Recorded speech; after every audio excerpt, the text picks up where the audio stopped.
నమస్తే, welcome to okay TV. మొన్న BRS party నుంచి కవితను సస్పెండ్ చేసిన తర్వాత ఆమె నిన్న ఎమ్మెల్సీ పదవికి కూడా రాజీనామా చేసి ఒక కీలక ప్రెస్ మీట్ పెట్టడం జరిగింది. నాకు తెలిసి ఇంతకుముందు ఇండైరెక్ట్ కౌంటర్లు వేసిన ఆమె నాకు తెలిసి ఇప్పుడు పరోక్షంగా ఓపెన్గానే మాట్లాడడం జరుగుతూ ఉంది. ఆమె కంప్లీట్గా ఎవరిని బ్లేమ్ చేయాలనే దాని మీద ఆమె దృష్టిలో ఉన్న ప్రతి అంశాన్ని నిన్న బహిర్గతం చేసినట్టుగా కనపడతా ఉంది. ఎవరు అనే దాని మీద హరీష్ రావు ప్రధానంగా ఇక్కడ ఇద్దరి మీద టార్గెట్ చేసినట్టుగా కనపడతా ఉంది. హరీష్ రావు, సంతోష్ రావు వీళ్ళిద్దరే పార్టీని నాశనం చేస్తూ ఉన్నారు. కేటీఆర్కి కేసీఆర్కి కూడా ముప్పు ఉంది అని చాలా ఓపెన్ స్టేట్మెంట్ ఇవ్వడం జరిగింది. ఈ స్టేట్మెంట్ తర్వాత తెలంగాణ రాజకీయాలు అలాగే తెలుగు రాష్ట్రాల రాజకీయాలు మొత్తం కూడా ఒకవైపు తిరిగినట్టుగా కనపడతా ఉంది. ఇదంతా కూడా తెలంగాణ రాజకీయ విషయాలకు వచ్చేసరికి కవిత కాంగ్రెస్లోకి వెళ్తుందని రకరకాల వార్తలు వస్తూ ఉన్నాయి. కాంగ్రెస్ పార్టీ కవితను నడిపిస్తుందని బీఆర్ఎస్ వాళ్ళు చెప్తా ఉన్నారు.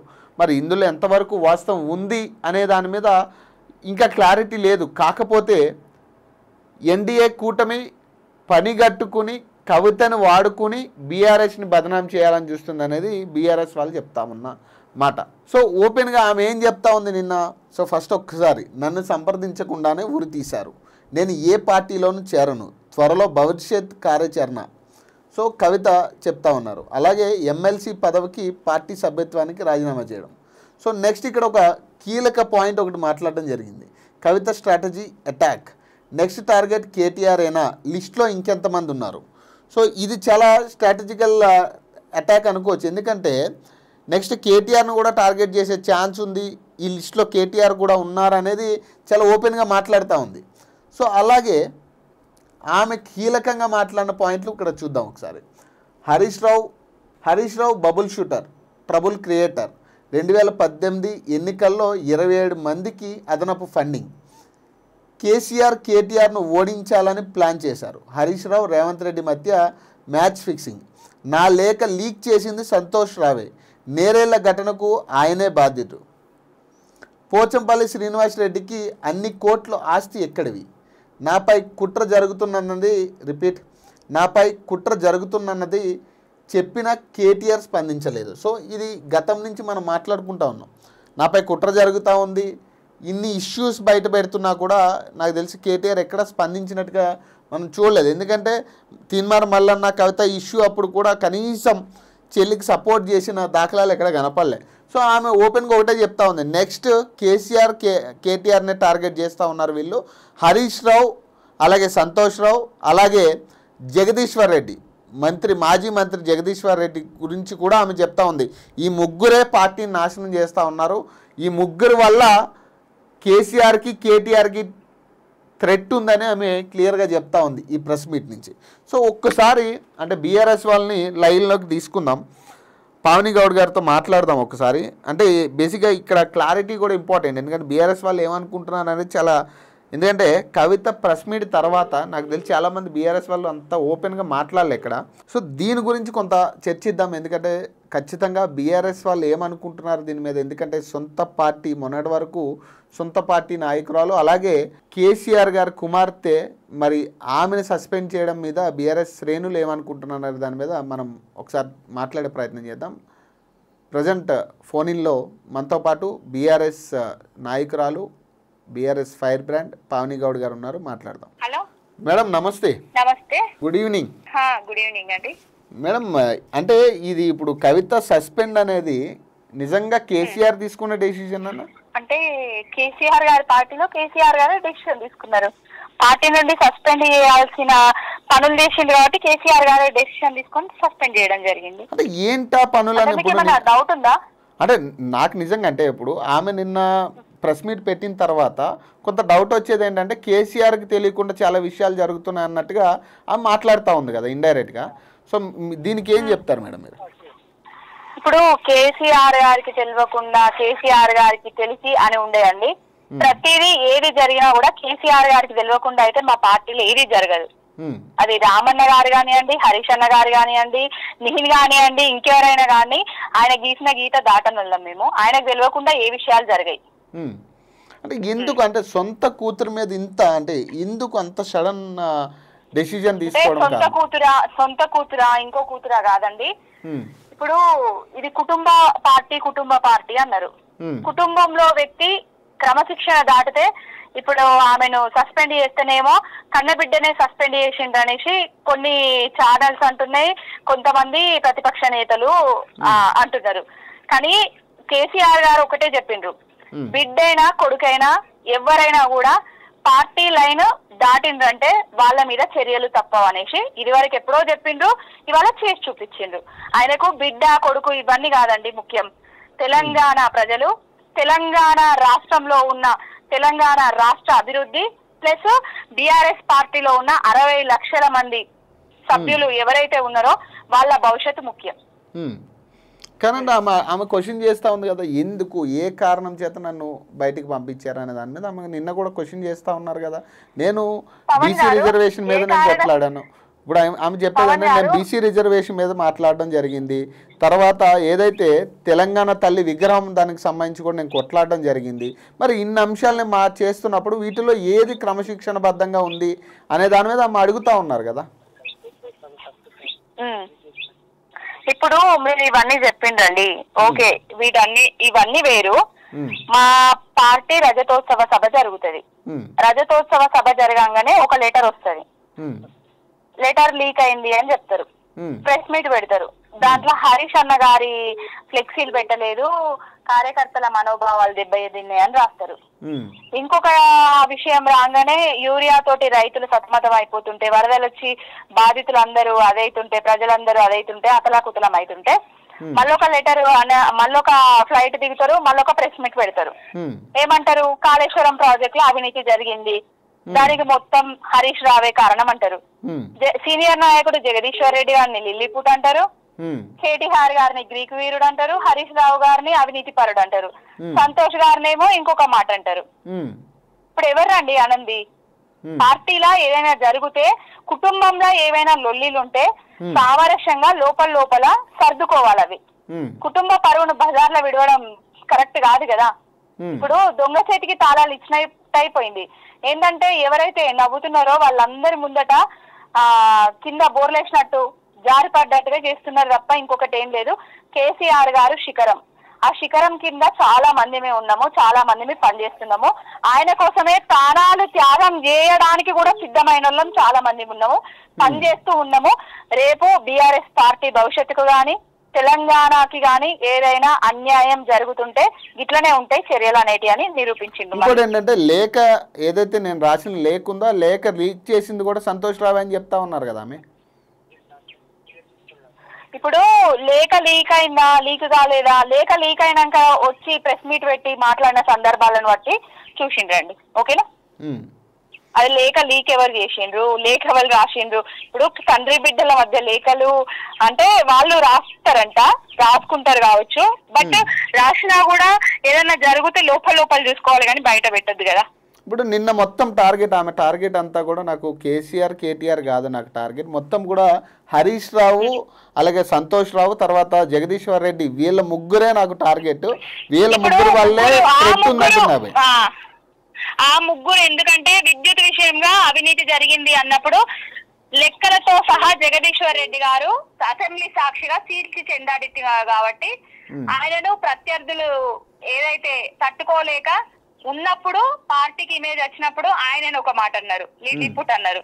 ఇప్పుడు హరీష్ అన్న కాళేశ్వరం ప్రాజెక్టులా అవినీతి జరగలేదు, అక్రమాలు జరగలేదు, కాళేశ్వరం ప్రాజెక్టు అన్ని అనుమతులు తీసుకొని అన్ని నిబంధనలకు కట్టుబడే కట్టినామని చెప్పిండ్రు, నీళ్లు ఇస్తున్నాము అని కూడా చెప్పిండ్రు, కాళేశ్వరం ప్రాజెక్టు నిర్వీర్యం కాలేదనేది 34 సార్లు మైకులు కడిగేసిన తెలంగాణ రాష్ట్రంలో కాంగ్రెస్ ప్రభుత్వంలో ఎవరైతే ప్రజల చేత ఎన్నుకోబడ్డారు, ప్రజా ప్రభుత్వం చేస్తామని చెప్పిండ్రో ఆ ఎమ్మెల్యేలు, మంత్రులు అందరూ మూకుమ్మడిగా ఆయన మీద అసెంబ్లీ సాక్షిగా దాడి చేసినా కూడా అదరక బెదరక నిజాలను చెప్పి వాళ్ళ బట్టలు మొత్తం ఊడబీకింది. కాబట్టి హరీష్ రావు గారికి మైలేజ్ వస్తుంది, మళ్ళా కాంగ్రెస్ పార్టీ దెబ్బతింటుంది ఆ టైంలో మళ్ళీ కవితకు వస్తారు, ఈ మాట మాట్లాడతారు. ఇప్పుడు కొంతమంది అడుగుతున్నారండి ఏంటంటే ఇన్ని రోజులు అవినీతి జరగలేదన్నారు, ఇప్పుడు కుటుంబంలో ఉన్న వ్యక్తి వచ్చి అవినీతి జరిగింది అని చెప్తున్నారు, మరి ఏంటి అని అడుగుతున్నారు. ఇప్పుడు ఎవరు భుజం మీద తుపాకీ పెట్టి ఎవరిని కాల్చాలని చూస్తున్నారు? అసలు ఏం జరుగుతుంది? అసలు దేనికోసం ఇదంతా? కేసీఆర్ గారిని బీఆర్ఎస్ పార్టీని నేరుగా ఎదుర్కొనే శక్తి లేక కుయుక్తులు పలుకుతూ పార్టీని అంతం చేయడానికి కొంతమంది దుష్ట శక్తులు చూస్తున్న పని ఇదంతా. అంటే ఒకటి అన్నట్టు ఇప్పుడు ఇక్కడ అర్థం కాని విషయం ఏంటంటే నిజంగా కవితకి అంత అవసరం ఏముందంటే ఇప్పుడు హరీష్ రావునైనా కానీ లేదంటే సంతోష్ రావునైనా కానీ లేదా కేటీఆర్ కేసీఆర్ ఎవరినైనా కానీ కవితకి అంత అవసరం ఏముంటుంది? టార్గెట్ చేస్తే ఏమొస్తుంది కవితకి అనేది ఒక ప్రధాన క్వశ్చన్. ఇక్కడ మీరేం చెప్తారు? అక్కనే అడగాలండి, మీరు అక్కనే అడగాలండి ఆ క్వశ్చన్. అంటే మీరు ఎందుకు అన్నగారిని మీరు ఎందుకు టార్గెట్ చేసిండ్రు అనేది మీరు అక్కనే అడగాలి ఆ క్వశ్చన్. అక్క ఎందుకు టార్గెట్ చేస్తుందో మాకు తెలియదు, బట్ ఇన్ని సంవత్సరాల నుంచి అయితే అక్క మా పార్టీలోనే ఉంది కదండి. అవును, మరి అప్పుడు ఎందుకు ఇవన్నీ చెప్పలేదండి? అప్పుడు చెప్పుండాలి కదండి. పార్టీలో ఉన్నప్పుడు, పార్టీలో ఎంపీగా ఉన్నప్పుడు, పార్టీలో ఎమ్మెల్సీగా ఉన్నప్పుడు, పార్టీలో జాగృతి కార్యక్రమాలు జరుగుతున్నప్పుడు ఎక్కడన్నా ఒక మీటింగ్ లోనన్నా వీళ్ళు అవినీతి చేస్తున్నారు అని చెప్పాలి కదా. మరి ఎందుకు చెప్పలేదు? ఇప్పుడు ఎందుకు చెప్తున్నారు? అసలు ఏం జరుగుతుంది మీరే అర్థం చేసుకోండి. అంటే బేసిక్ అంటే ఇంకేమన్నా పార్టీకి అంటే బీఆర్ఎస్ పార్టీకి అనుకూలంగా లేని పార్టీలు ఏమైనా నడిపిస్తున్నాయా కవితని? అంతే కదా. అంటే అంత ఇప్పుడు ఆ పార్టీలు నడిపించినా కూడా ఒక కేసీఆర్ బిడ్డ ఆమె కూడా చెప్తా ఉంది కదా గతంలో కూడా, నేను పార్టీ వీడే ప్రసక్తే లేదు, ఖచ్చితంగా ఎప్పటికైనా నేను ముఖ్యమంత్రిని అవుతా అని కూడా ఒక సందర్భంలో మాట్లాడడం జరిగింది. మరి ఇలాంటి టైంలో మరి ఆమె ఎందుకు? కేసీఆర్ గారు ఉండగా ఎవరు ముఖ్యమంత్రి కాదండి. కేసీఆర్ గారే మా నాయకుడు, కేసీఆర్ గారే రేపు 3వ ముఖ్యమంత్రి కూడా కాబోతున్నారు. కేసీఆర్ గారు కావాలనేసి ప్రజలందరూ చూస్తున్నారు, ఎదురు చూస్తున్నారు. మా పార్టీలో కేసీఆర్ గారు ఉండగా ఇంకొక ముఖ్యమంత్రి ఇంకొక నాయకుడు ఎవరు లేరండి. మా ఫైనల్ మా బాపు కేసీఆర్ గారే మళ్ళా 3వ ముఖ్యమంత్రిగా కావాలని మేమందరం కోరుకుంటున్నాం. ముఖ్యమంత్రి నాకు కావాలి నీకు కావాలంటే అది గుంజుకుంటే వచ్చేది కాదండి, అది చాక్లెటో పిప్పరమెంటో బిస్కెటో కాదండి. అంటే ఇదంతా స్టార్ట్ అయింది ముఖ్యమంత్రి పదవి విషయంలోనే, ఇదంతా స్టార్ట్ అయ్యడం అధ్యక్ష పదవి విషయంలోనేనా? అంటే అధ్యక్షుడిగా మా అధ్యక్షుల వారు, మా కార్యనిర్వహణ అధ్యక్షుడు రామన్న గారి సారథ్యంలో పార్టీ బాగా పనిచేస్తుంది. అన్ని పార్టీల కంటే ఇప్పుడు బీజేపీ జాతీయ పార్టీ అయిన బీజేపీ కంటే తెలంగాణ ప్రజల ప్రయోజనాల గురించి ప్రతిపక్షంలో ఉన్నా కూడా రోజు కొట్లాడేది మా బీఆర్ఎస్ పార్టీయే కదా. అవును. ఇప్పుడు కాంగ్రెస్ చేస్తున్న ఏవైతే వ్యతిరేక పనులు, ప్రజా వ్యతిరేక పనులను, రైతులను గోసపెడుతున్నదో ఆ విధానాలన్నింటినీ ఎప్పటికప్పుడు ఎండగడుతున్నది కూడా రామన్న కేసీఆర్ గారి సారథ్యంలో మేమందరం కదా, బీఆర్ఎస్ నాయకులమే కదా. వేరే పార్టీ అయితే కనిపిస్తలేదు కదా. మా పార్టీ మంచిగానే ఉంది కదా. ఇప్పుడు ప్రతి ఒక్కరు ఏ ఊర్లకు పోయినా కూడా, అంటే సిటీకి వచ్చినా లేకపోతే పల్లెటూర్లకు వచ్చినా కూడా మళ్ళా కేసీఆర్ సీఎం కావాలని కోరుకుంటున్నారు కదా. ఇప్పుడు మళ్ళా నాకు సీఎమా నీకు సీఎమా అనేది అది గొడవ సెకండరీ అండి. అది ఇప్పుడు అసలు దాని గురించి ఆలోచించొద్దు. ప్రజలే మళ్ళా కేసీఆర్ గారు కావాలనుకుంటున్నారు. మళ్ళా నేను కావాలి నువ్వు కావాలి అనడం అతిశయోక్తి అండి. ఇంకా అంటే ఇప్పుడు మీ అంచనా ప్రకారం కాంగ్రెస్ పార్టీ కవితతో నడిపిస్తున్న వ్యవహారం అంటారా? ఎందుకంటే ఇంకొక టాక్ కూడా నడుస్తూ ఉంది, బీఆర్ఎస్ఏ ఈ తతంగం అంతా నడిపిస్తుంది అనేది కూడా ఒక టాక్ ఉంది. అంటే కాంగ్రెస్ వాళ్ళు మాట్లాడుతుంది ఇది. సో మీరేం చెప్తారు? మా బాపు కేసీఆర్ గారికి ఇలాంటి వ్యవహారం నడిపించే అంత అవసరం లేదు మాకు. మా పార్టీ ఇప్పుడు 100% మంచి పొజిషన్ లో ఉంది. ఇప్పటికిప్పుడు ఏ ఎలక్షన్స్ వచ్చినా కూడా తెలంగాణ ప్రజలు మా పార్టీకి గుండెల్లో పెట్టుకోవడానికి ఎవరైతే అభ్యర్థులు రేపు స్థానిక సంస్థలు కానివ్వండి, రేపు ఉప ఎన్నికలు వచ్చినా కానివ్వండి, రేపు ఇంకే ఎన్నికలు వచ్చినా కానివ్వండి, హారతి బట్టి మరి గుండెల్లో పెట్టుకొని మరి వాళ్ళు ఓట్లేసే పరిస్థితిలో ఉన్నారు. ఈ టైంలో ఇవన్నీ ఎలిగేషన్స్ దేనికోసం?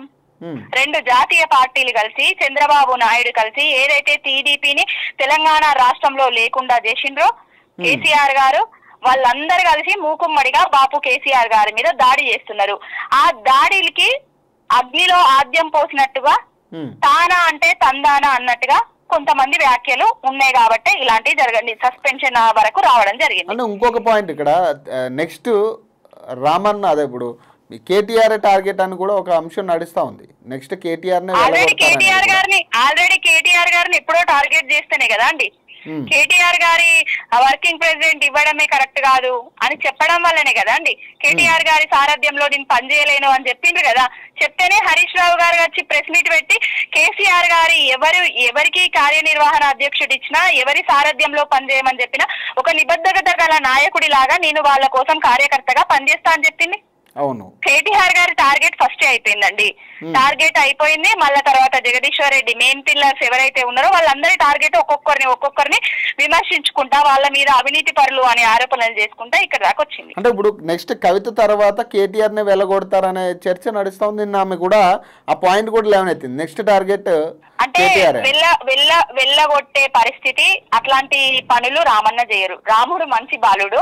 తండ్రి మాట తండ్రి గీసిన గీత దాటని కలియుగ రాముడు ఆయన కేటీఆర్ అంటే అది తెలుసుకోండి. ఇంకొక చర్చ అండి, ఫైనల్ గా నేను ఒక క్వశ్చన్ అడుగుదాం అనుకున్నా. బీజేపీలోకి హరీష్ రావు చేరబోతున్నారు అనే పాయింట్ కూడా చాలా గట్టిగా వినపడతా ఉంది. నిన్న కవిత ప్రెస్ మీట్ తర్వాత కొంచెం ఎక్కువైంది ఈ చర్చ. మీరేం చెప్తారు దీనికి? ఇప్పుడు హరీష్ అన్న వేరే పార్టీలో చేరవలసి వస్తే ఎప్పుడో చేరేటోడు. కానీ మామ అడుగుజాడల్లో ఒక ఉద్యమ నాయకుడి అడుగుజాడల్లో ఒక ఉద్యమకారుడు కార్యకర్త లాగా నడిచిండు. ఇప్పుడు నడుస్తాడు, ఎప్పటికీ నడుస్తాడు. వెన్నుపోటు దారునిగా చరిత్రలో నిలిచిపోడు. ఎప్పటికీ కూడా వేరే పార్టీలకు పోడు. మామ ఉన్నంతసేపు మామతోటే ఆయన అడుగులుంటే వేరే పార్టీలకు పోయే ప్రసక్తి లేదు. ఎందుకంటే నేను దగ్గరగా చూసిన వ్యక్తిగా, హరీష్ రావు గారిని దగ్గరగా చూసిన వ్యక్తిగా, హరీష్ రావు గారు కేసీఆర్ గారిని ఎంతగానం ప్రేమిస్తారో నాకు తెలుసు. నేను వీడియోస్ తీస్తుంటే నీ బాట బాపు బాట, నీ మాట బాపు మాట, నువ్వు మీ బాపు కోసం చాలా బాగా పనిచేస్తున్నావు, ఇంకా పనిచేస్తూనే ఉండు అని చెప్పే నాయకుడు ఆయన. మా అందరికి ప్రోత్సాహం ఇచ్చి మమ్మల్ని అందరినీ చెయ్యాలి, ఇది చెయ్యాలి, అది చెయ్యాలి అనేసి ప్రోత్సహించే నాయకుడు. అలాంటి నాయకుడు వేరే పార్టీలకు పోతాడంటే అతిశయోక్తి. కళలు కంటున్నారు బీజేపీ వాళ్ళు, పాపం కళలు కంటున్నట్టున్నది. వాళ్ళ దాంట్లో ఎవరు నాయకులు లేరు కదా, ఎవరు హరీష్ రావు గారు అంతా కేటీఆర్ గారు అంతా చరిష్మా ఉన్న నాయకులు లేరు కదా. అలాంటి నాయకుల లోటు ఉన్నది కాబట్టి హరీష్ రావు గారు వాళ్ళ పార్టీలోకి వస్తే బాగుంటది కాబట్టి అలాంటి ప్రచారాలు చేస్తున్నారు తప్ప ఇంకొకటి అయితే ఏం లేదండి. కవిత గారు ఇంకొక మాట అన్నారు, రేవంత్ రెడ్డి హరీష్ రావు కలిసి కేటీఆర్ కేసీఆర్ ని ఓడించడమే టార్గెట్ గా పనిచేశారు 2018 ఎలక్షన్స్ లో అని చెప్పి ఒక మాట అంటా ఉన్నారు. మీరేం చెప్తారు దీనికి? ఎవరినండి? కేసీఆర్ గారినా అండి? కేసీఆర్ ని కేటీఆర్ ని ఓడించడానికి హరీష్ రావు అండ్ రేవంత్ రెడ్డి. ఒంటేరు ప్రతాప్ రెడ్డి గారు మీకు ఈ రోజు మీడియా సమావేశంలో తెలంగాణ భవన్ లో వివరంగా వివరించడం జరిగింది. ఆ రోజు ఆయన ఏ పార్టీలో ఉండి ఎట్లా మాట్లాడాల్సి వచ్చింది, పార్టీ ప్రయోజనాల కోసం అనేది చెప్పడం జరిగింది. ఎక్కడ కూడా పార్టీ వ్యతిరేక కార్యక్రమాలకు హరీష్ రావు పాల్పడలేదండి. సో మీరేం చెప్తారు? ఎందుకంటే జాగృతికి సపోర్ట్ చేసిందంతా కూడా బీఆర్ఎస్ కేడరే ఇప్పటి వరకు కూడా. మరి ఇప్పుడు కేడర్ పరిస్థితి ఏంటి? ఇప్పుడు జాగృతియా లేకపోతే బీఆర్ఎస్ క్యాడర్ చెక్కు చెదరకుండా అట్లనే ఉందండి. అంటే జాగృతి ఒక భాగం, అంటే జాగృతి పెట్టుకున్నారు కాబట్టి అక్క కూడా బీఆర్ఎస్ ఉండే కాబట్టి రాజీవ్ సాగర్ కానివ్వండి, రాజారాం యాదవ్ గారు కానివ్వండి, భిక్షపతి గారు కానివ్వండి, మిగతా నాయకులు ఈ రోజు ప్రెస్ భవన్ లా ప్రెస్ మీట్ కూడా పెట్టడం జరిగింది. మేమందరం బీఆర్ఎస్ సారథ్యంలోనే, బీఆర్ఎస్ కేసీఆర్ గారి నాయకత్వంలోనే పనిచేయడానికి రెడీగా ఉన్నామని వాళ్ళు చెప్పడం కూడా జరిగింది. Okay madam, thank you. ఎవరు ఎక్కడికి పోయేది లేదండి, ఎక్కడికి వచ్చేది లేదు. కేసీఆర్ గారు ఏ లైన్ తీసుకున్నారో ఆ లైన్ కు మేమందరం కట్టుబడి ఉంటున్నాం. ఆయన చిల్లర రాజకీయాలు చేసే వ్యక్తి కాదు. ఆయన ఒక యోగిలాగా, ఒక కారణ జన్ముడు, బిడ్డను ముందట పెట్టుకొని బిడ్డతోటి చేపిస్తున్నాడు అనేటి రూమర్స్ ను బంద్ చేసుకోవాలి. హరీష్ రావు గారు బీజేపీలో పోతాడనే రూమర్స్ ను కూడా బంద్ చేసుకోవాలి. ఎవరు ఎక్కడికి పోరు. కేసీఆర్ గారి సారథ్యంలో కృష్ణ అర్జున లాగా కేటీఆర్ గారు హరీష్ రావు గారు ఎప్పుడు కలిసే ఉంటారు. బాపు గెలుపు కోసం, తెలంగాణ ప్రజల సంక్షేమం కోసం, తెలంగాణ రాష్ట్ర అభివృద్ధి కోసం, తెలంగాణలో ఉన్న ఎవరైతే దుష్టగ్రహణం పట్టిందో ఆ దుష్టుల మీద ఎప్పుడు యుద్ధం చేస్తూనే ఉంటారు. అంటే మళ్ళీ కవితను తీసుకునే పరిస్థితి ఉంటుందా బీఆర్ఎస్ లోకి? ఒకవేళ వస్తా కేసీఆర్ గారు ఒకసారి వద్దనుకుంటే వద్దు అంతే. ఇంకా అంటే మేము అక్కగారిని మేమేం తీయలేదండి. అక్కగారే రాజీనామా చేసిండ్రు, అక్కగారే వద్దనుకొని వెళ్ళిపోయిండ్రు. కావాలనుకొని వస్తారా అనేది రారా అనేది వాళ్ళ డెసిషన్. అది అంటే తీసుకునే పరిస్థితి అయితే లేదు అనేది నాకు తెలుసు. Right madam, thank you. Okay. So అది పరిస్థితి. బీఆర్ఎస్ నాయకులు, అదే ప్రధానంగా పావని గౌడ్ గారు చెప్తున్న మాట ఏంటంటే, ఏదైతే కవితతో బీఆర్ఎస్ పార్టీ నడుపుతున్న డ్రామా అనే దానికి మాట్లాడుతూ అసలు డ్రామా చేయాల్సిన అవసరం లేదు మాకు, ఖచ్చితంగా కవిత ఒకవేళ మళ్ళీ వస్తానన్నా కూడా తీసుకునే ప్రసక్తే లేదు అంటూ కూడా వాళ్ళు తేల్చి చెప్తా ఉన్నారు. అలాగే బీఆర్ఎస్ కేడర్ ఎక్కడ చెక్కు చెదిరిపోలేదు, ఖచ్చితంగా బీఆర్ఎస్ కేడర్ అట్లానే ఉంది. ఖచ్చితంగా బీఆర్ఎస్లో ఉన్న శ్రేణులు నాయకులు అంతా కూడా చాలా చిత్తశుద్ధితో పనిచేస్తూ ఉన్నారు. ఖచ్చితంగా కేసీఆర్ మాటను జవదాటకుండా మేమందరం పనిచేస్తూ ఉన్నాం. ఖచ్చితంగా కవిత గారు తప్పు చేయబట్టే సస్పెండ్ చేయడం జరిగింది తప్పితే వేరే ఏ కారణాలు లేవు. అలాగే బీజేపీలోకి హరీష్ రావు చేరుతారనే మాట కూడా తప్పు. అది దానికి సంబంధించి ఎట్లాంటి డిస్కషన్స్ ఇప్పుడు లేవు. ఖచ్చితంగా ఆయన చేరాలనుకుంటే గతంలోనే బీజేపీ పార్టీకో లేకపోతే ఇంకొక పార్టీకో వెళ్ళేటోళ్ళు తప్పితే మరి ఆయన కూడా చిత్తశుద్ధితో బీఆర్ఎస్కు పనిచేస్తూ ఉన్నారు. గతంలో కూడా ఆయన చాలా క్లారిటీగా చెప్పడం జరిగింది. కేసీఆర్ గారు ఏం చెప్తే అదే నా మాట అన్నట్టుగా మాట్లాడడం ఆయన చూసాం ప్రెస్ మీట్లో కూడా. సో కవిత గారు చేసిన తప్పిదం వల్లే ఇదంతా జరిగింది తప్పితే పార్టీ కావాలని ఆమెని లేదా టార్గెట్ చేసి మేమైతే ఎక్కడా కూడా ఆమెని సస్పెండ్ చేయడం జరగలేదు. ఆమె చేసిన పనులు లేదా ఆమె చేసిన కార్యాచరణ వల్లే ఈ సస్పెండ్ అనేది ప్రధానంగా జరిగిందంటూ కూడా చెప్తా ఉన్నారు. సో అలాగే మళ్ళీ మా పార్టీలోకి వచ్చినా కూడా తీసుకునే పరిస్థితి లేదు అంటూ కూడా ఆమె చెప్తా ఉన్నారు. సో మరిన్ని అప్డేట్స్ కోసం చూస్తూనే ఉండండి ఓకే టీవీ.